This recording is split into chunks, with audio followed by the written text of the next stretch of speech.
அப்புறம் வேலை வாய்ப்புன்றது அடுத்த பிரச்சனை. இங்கே வந்து தர்மபுரியை பொறுத்த வரைக்கும் மிகப்பெரிய தொழிற்சாலைகள் இல்லை. எல்லா ஊர்லேயும் பார்த்தீங்கன்னா ஏதாவது ஒரு தொழிற்சாலை இருக்கும், இங்கே அது கிடையாது. அதனால ஏதாவது சிப்காட் வளாகம் அமையறதுக்கான பணிகள் துவங்கி இருக்கிறார்கள். அது வந்து ஆரம்ப கட்ட பணிகள், நிலம் எடுக்கும் பணிகள் தான் நடந்து கொண்டிருக்கிறதுன்னு நினைக்கிறேன். அதனால அந்த பணிகள் தான் துவக்கப்பட்டிருக்கிறது. அது கொஞ்சம் பொறுமையாக நடக்கும்.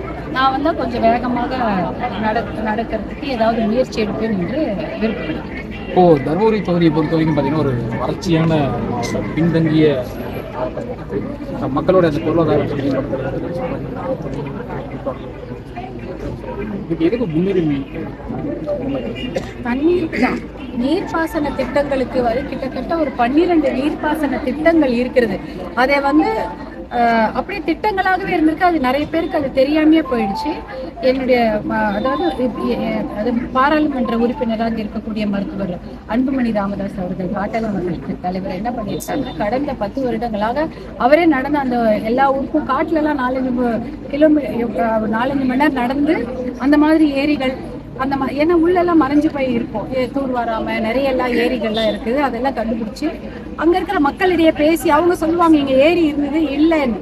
அப்புறம் பார்த்தா அதுக்கான திட்டங்கள்லாம் இருக்கு, ஆனா அதையெல்லாம் நடைமுறைப்படுத்தப்படவில்லை. அந்த திட்டங்கள்லாம் வந்து அதை வந்து அரசாணையாக, அதாவது திட்டமாக அரசாங்கம் அறிவித்தாதான் அதுக்கான வேலையை தொடங்க முடியும். நம்ம மட்டும் கண்டுபிடிச்சா அதுக்காக ஒரு திட்டத்தை நம்மளாலே போய் பண்ணிட முடியாது. அரசாங்கம் அதை திட்டமாக அறிவிக்க வேண்டும். அதை அறிவிக்க செய்திருக்கிறார். அது வந்து முதல் படி.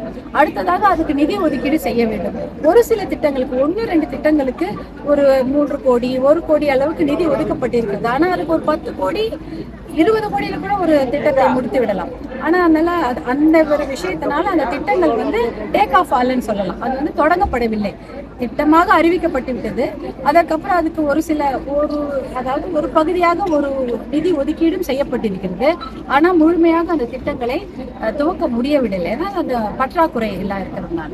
ஆனா அதெல்லாம் கொஞ்சம் முழுமையா பண்ணிட்டாலே, அந்த நீர்ப்பாசன திட்டங்களை நம்ம அமுல்படுத்திட்டாலே ஒரு சில பகுதிகள், சட்டமன்ற தொகுதிகள் நிறைய வருது இங்கே, 6 சட்டமன்ற தொகுதிகள், ஒரு சில பகுதிகள் நிஜமாவே அதுக்கு வந்து ஒரு பச்சை பசுமையா வளர்ச்சி விதமாக ஆயிடும். அப்போ வந்து விவசாயம் செழிக்கும். ஏற்கனவே அந்த விவசாய நில உரிமையாளர்கள் தான் இருக்கிறாங்க. அவங்க தான் வேலை இல்லை, தண்ணி இல்லை. அப்போ விவசாயம் செய்ய முடியாத சூழ்நிலையால் வெளியூருக்கு போயிட்டாங்க வேலை செய்ய. இப்போ என்னன்னா, இப்போ விவசாயம் வந்துருச்சு, கொஞ்சம் அவங்களுக்கு அந்த தண்ணீர் பிரச்சனை இல்லை என்றால் விவசாயமும் செழிக்கும், பொருளாதாரமும் நிலைக்கும். உங்களுக்கான வெற்றி வாய்ப்பு எப்படி இருக்கு? எவ்வளவு வித்தியாசத்தில் ஜெயிக்க 100% வெற்றி வாய்ப்பு இருக்கிறதா நான் நம்புறேன். நிறைய வாக்கு வித்தியாசத்தில் ஜெயிப்பேன் என்று நான் உறுதியாக நம்புகிறேன். ஏன்னா இந்த தொகுதி மக்கள் மேல் எனக்கு முழு நம்பிக்கை இருக்கிறது. அவங்களும் என்ன முழுமையா நம்புறாங்க.